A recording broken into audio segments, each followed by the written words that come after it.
What if I told you that the performance rating you got last year, the one that determined your bonus, your promotion, and maybe even your self-esteem, was mathematically proven to be a reflection of your manager's personality? Yeah, rather than your actual work, Mm-hmm. which is just wild to think about. It really is. I mean, welcome to the deep dive. Today we are unpacking a truly fascinating paper by Dr. Jonathan H. Westover. Right. And he's analyzing this 2026 framework created by a researcher named Ilich. Exactly. It's called the Integrated Personnel Evaluation Model, or IPM. And our mission today for this deep dive is to understand exactly how we might finally fix the universally dreaded, just fundamentally broken system of the annual performance review. Which I think everyone can relate to dreading. Oh, absolutely. So, okay, let's unpack this. We are living in a digital age, right? We're doing this highly dynamic, knowledge-intensive work, but we are still evaluating people using logic from, like, 1920s assembly lines. The disconnect there is just severe. I mean, in an industrial setting, evaluating performance was purely quantitative. Right, like counting things. Exactly. You literally counted the number of widgets someone assembled in an hour. But today, you are asking people to generate ideas, collaborate across time zones, pivot during crises. Yeah, it's completely different work. It is. Yeah. Yet organizations are still trying to capture that complex, multidimensional reality using a simplistic 1 to 5 rating scale once a year. Which implies something pretty staggering, honestly. Like, when my boss sits down to give me a 3 out of 5 on, I don't know, collaboration, that number is largely a psychological profile of my boss. Yes. Not a reflection of my actual collaboration skills. I was looking at this research from the year 2000 that the paper cites, and the methodology there is just wild. Oh, the variance analysis study. Yeah. Yeah, that one is a cornerstone in organizational psychology. Right, because they didn't just ask people how they felt. They mathematically isolated where these scores actually come from. Yeah, what they did was look at thousands of evaluations where multiple managers rated the exact same employees. And by running this variance analysis, they partitioned a performance score into 3 distinct buckets. So you have the employee's actual performance, random measurement error, and then what they called rater-specific effects. Rater-specific effects, that's the bias part, right? Exactly. And the findings showed that a supervisor's own cognitive biases account for as much, and sometimes even more, of the variance in the score than the employee's true performance. Wow. We should probably define those biases because, I mean, they happen to all of us. Sure, yeah. You're talking about things like the halo effect, where, because an employee is a great public speaker, the boss unconsciously assumes they are also great at project management. Right, they just get a glow that covers everything they do. Exactly. Or recency bias is a big one, where the manager only remembers the project you delivered last week, completely forgetting the massive crisis you solved 8 months ago. Or it could just be even simpler baseline tendencies, like some managers are just constitutionally lenient. They just want to be the cool boss.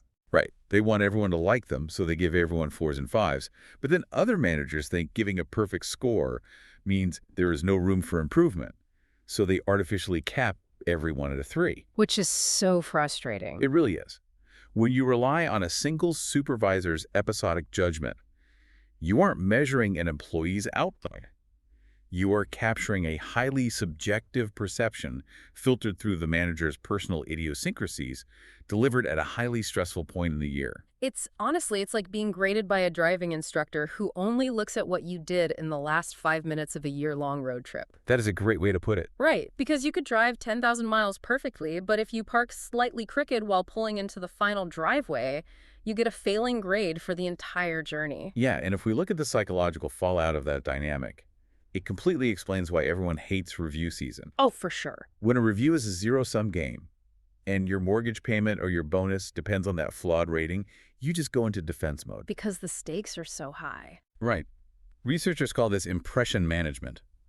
The biological threat response literally gets activated. If admitting a mistake or asking for help might lower your arbitrary score from a 4 to a 3, you stop being honest. You hide your struggles. Exactly. And think about your own workplace for a second, as you're listening. Have you ever buried a mistake or pretended to understand a new software system just because you didn't want to look incompetent before quarterly reviews? I think we all have. Yeah. And that instinct destroys psychological safety, that shared belief that a team is safe for interpersonal risk-taking. And without psychological safety, learning just stops completely. The paper makes it really clear that this isn't just a fluffy HR problem. This is a catastrophic financial leak. A financial leak? How so? Well, research demonstrates that organizations falling into the bottom quartile of employee engagement, which, by the way, is heavily correlated with these punitive evaluation systems, they suffer from significantly higher turnover and lower profitability. Oh, wow. So it directly hits the bottom line. Yeah. Top quartile companies operate with roughly 20% higher profitability, simply because their people aren't wasting all this cognitive energy playing defense against their own managers. Okay, so if the supervisor's brain is a flawed measuring tool, the obvious reflex is to just measure everything with hard data, right? Just take the biased human out of the loop. That is the temptation, yes. But as the IPM framework points out, just dumping raw data into the process doesn't fix anything. It just gives you a highly quantified bad system. We need to measure the right things. Right. And that leads directly into layer one of the framework, which is the concept of multidimensional HR metrics. Multidimensional, meaning not just one number. Exactly. Traditionally, organizations just measure output. Like in software engineering, a legacy metric might just be code velocity, basically how fast you write code. Right, widgets per hour, basically. Right. But in a multidimensional ecosystem, you evaluate inputs and processes alongside that output. You start measuring an engineer's participation in code reviews, their responsiveness to debugging other people's work, their knowledge sharing within the team. So you capture the broader context of how they actually function. Exactly, the whole picture. But wait, I have to challenge the setup a bit, because if we transition from measuring one simple output to measuring bugs, code speed, teamwork, mentoring, and responsiveness, aren't we just creating a massive administrative burden? It can definitely feel that way. Like, if I have 10 metrics deciding my bonus instead of one, I'm just going to figure out how to game all 10. I'll do the bare minimum of mentoring just to tick the box, you know? The friction you are describing is exactly why these metrics fail when they are just imposed from the top down. If a manager unilaterally hands you a spreadsheet of 10 new behavioral targets, your natural reaction is resentment and gaming the system. Right, because I had no say in it. Exactly. The framework addresses this by requiring participatory goal setting. It's rooted in foundational goal-setting theory. Basically, people only commit to targets they actually help create. Okay, that makes sense in theory, but in practice, bosses have structural power. If my boss asks me to collaborate on a goal, I usually just nod and agree to whatever they wanted anyway. Sure, that power dynamic is real. So how does a company actually shift that? The source provides a very concrete mechanism for this, using a global professional services firm as an example. Okay. In that industry, billable hours are historically the ultimate non-negotiable metric. But this firm actually abandoned imposed billable hour quotas entirely. Wait, really? A professional services firm dropped billable hours? They did. Instead, they implemented collaboratively established objectives and key results, or OKRs. So a partner and an associate sit down at the start of a quarter. They look at the firm's overarching goals, and the associate defines how they will uniquely contribute. Ah, so they have a voice in it.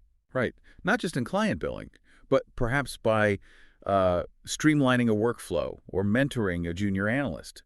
The negotiation itself shifts the psychological contract. From evaluative to developmental. Exactly. It moves from an evaluative stance of hit this number or else to a developmental stance of what impact are we trying to make and how will we track our shared progress. Okay, so you have agency over your own measuring stick. I can see how that reduces the urge to game the system. Because you built the system. Right.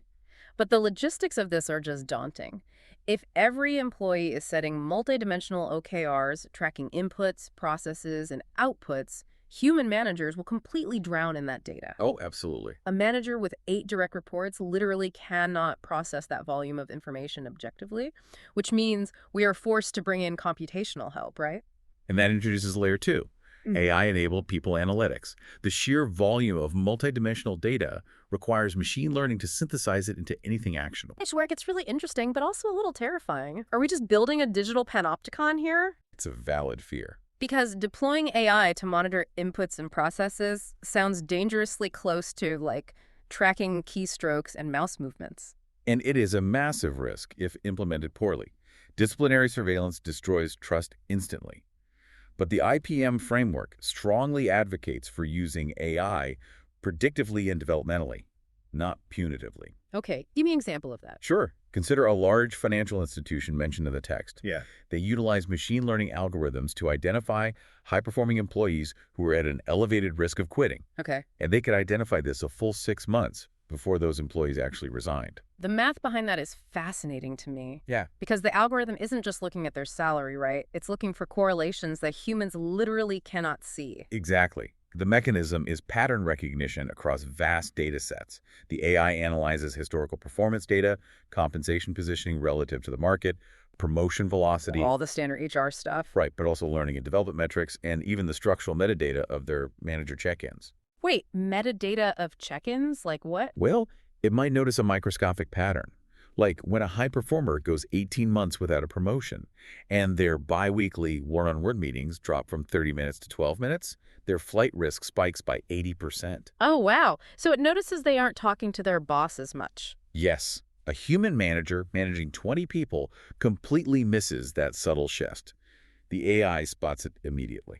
And crucially, the company didn't use that insight to punish the employee. They used it to intervene. Exactly.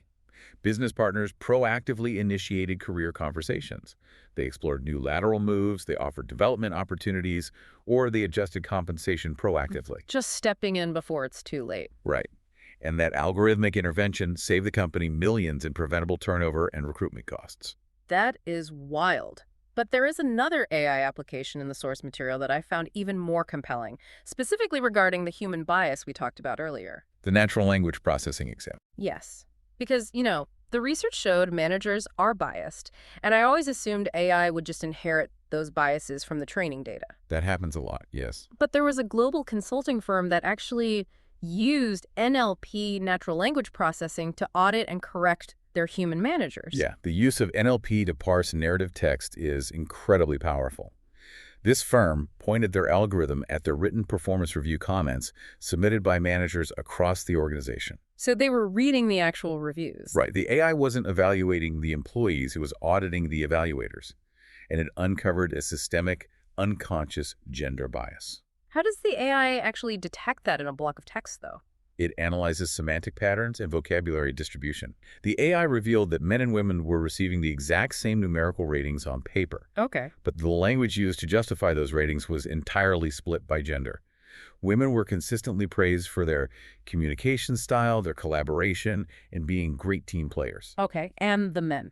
Men with identical scores were praised for their strategic thinking, their vision, and their leadership potential. Oh, wow. That is, wow. So the women were being handed the vocabulary of a support role, while the men were being handed the vocabulary required for an executive promotion. Exactly.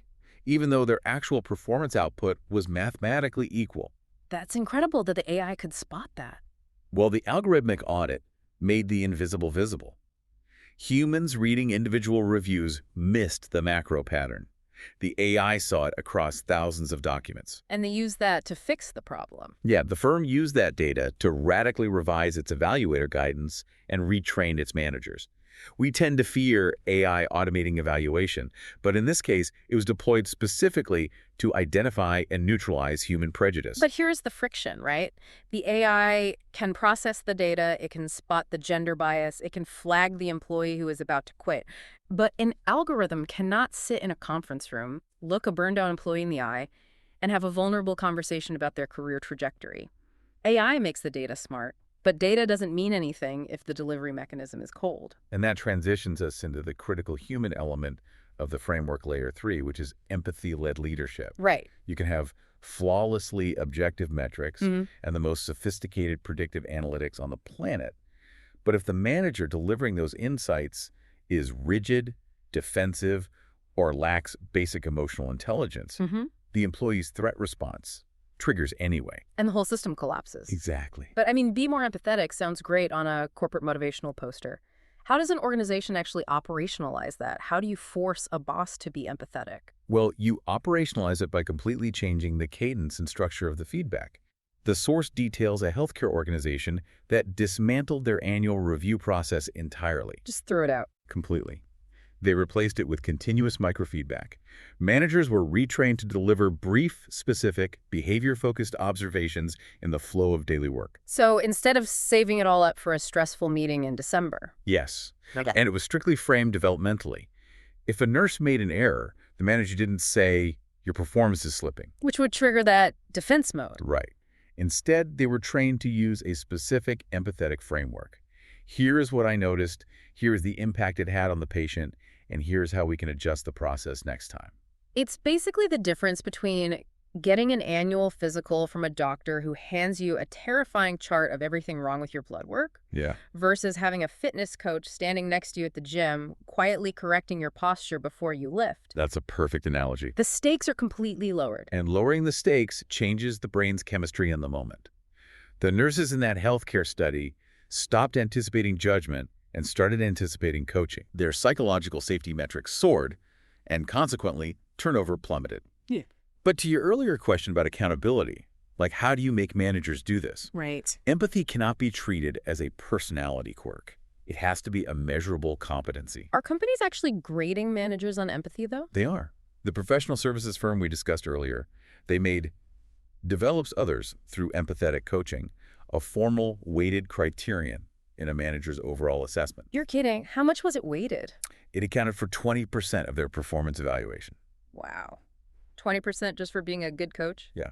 They provided structured training in perspective taking and active listening, and they utilized 360-degree feedback, meaning the direct reports confidentially rated the manager's ability to provide supportive coaching. So the employees held the boss accountable. Exactly. If a manager hit all their financial targets but failed the empathy metrics, they were not promoted, period. So we are looking at a completely integrated system here. We have multidimensional OKRs that the employee helps design. We have AI crunching the inputs and auditing for bias. And we have human managers acting as continuous empathetic coaches. That's the IPEM framework in a nutshell.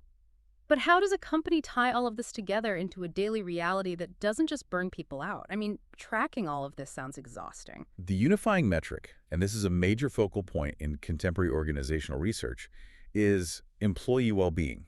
Okay, well-being. The old paradigm treated well-being as a peripheral HR benefit.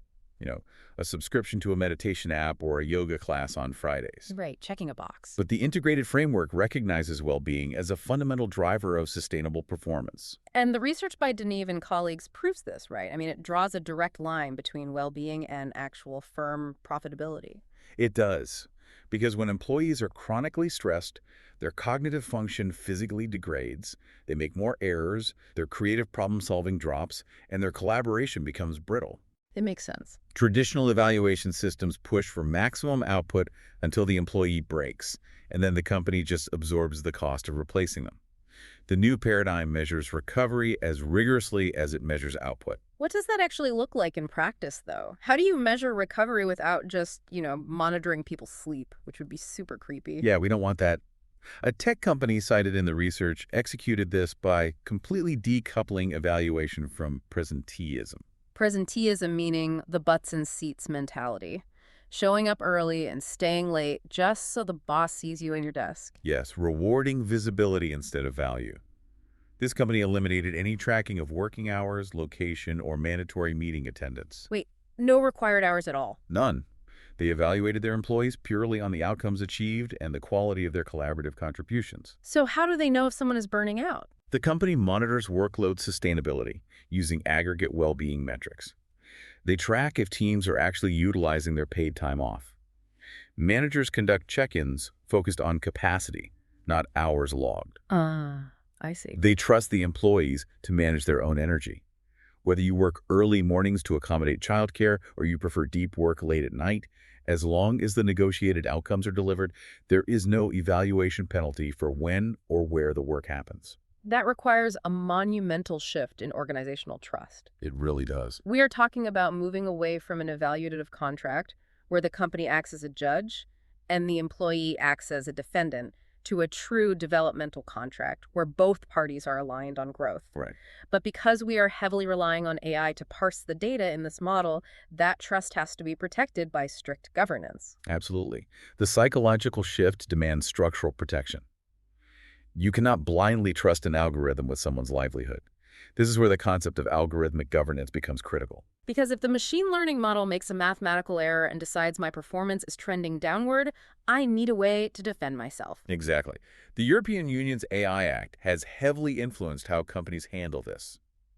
Organizations deploying these systems must establish fairness committees and adhere to strict explainability standards. Meaning they have to be able to explain why the AI made a decision. Yes, but the most vital feature for the individual employee is a contestability mechanism. Meaning I have the structural right to argue with the computer. You have the right to challenge the algorithm's output. If the analytics flag you for an intervention or suggest a dip in collaborative metrics, the contestability mechanism allows you to demand a human review. Because the AI doesn't know everything. Right. You might provide contextual information the AI couldn't possibly know, a personal crisis, a sudden shift in project scope, a conflict with a vendor. The AI serves as a diagnostic tool, a co-pilot for the manager. It is never the final judge. So let's bring this all home. The ultimate takeaway from Dr. Westover's analysis of this framework is incredibly optimistic, really. Very much so. The future of work isn't a dystopian choice between the cold surveillance of an algorithm and the biased, subjective judgment of a human manager. It's about seamlessly integrating the strengths of both. That's exactly it. We leverage the multidimensional data and the AI to strip away our blind spots and see the true picture of performance. And we rely on empathetic human leadership to deliver that insight in a way that honors the developmental contract. Performance evaluation finally stops being a weapon and becomes an actual tool for capability building. Which takes the most anxiety-inducing event on the corporate calendar and transforms it into a continuous, supportive dialogue. Which is what it always should have been. Right. Which hopefully means the next time that calendar invite pops into your inbox, your stomach doesn't drop. We can hope. But I want to leave you with one final thought to mull over, building on what we've discussed today.